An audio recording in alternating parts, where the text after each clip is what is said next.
নমস্কার বন্ধুরা, কেমন আছো? আজকের রেসিপি হচ্ছে আমার ভেজ ম্যাগি। ফার্স্টে তেল দিলাম, তেলটা একটু গরম হতে ভেজিটেবলগুলো সব দিয়ে একটু নাড়াচাড়া করলাম। করার পর নুন দিলাম, নুন দেওয়ার পর একটু নাড়াচাড়া করতে হবে। করার পর ম্যাগিটা কেটে হালকা সেদ্ধ করে নেব। এইদিকে দেখুন হানি আমাদের কি করছে। ম্যাগি মশলাটা একটু সেদ্ধতে দিলাম আর একটু ভেজিটেবলের ওপর ছড়িয়ে দিলাম, ভালো লাগবে বলে।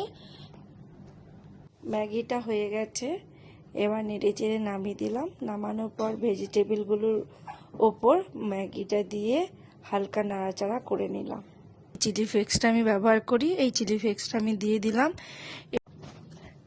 আমার মেয়ে মিউনিস খেতে ভালোবাসে, সেই জন্য আমিও একটু মিউনিস দিয়ে দিলাম। তোমরা পারলে দিতেও পারো, না দিতে পারো। এরপর সস দিলাম। সস দেওয়ার পর একটু হালকা করে নাড়াচাড়া করে হয়ে গেল। আমি এবার ইন্ডাকশানটা বন্ধ করে দিলাম, দিয়ে একটা প্লেটে তুলে দিলাম। এবার আমার মেয়েকে দিচ্ছি টেস্ট করতে, কেমন হয়েছে সে বলবে তোমাকে। দারুণ খেতে হয়েছে তো ম্যাগিটা, দারুণ।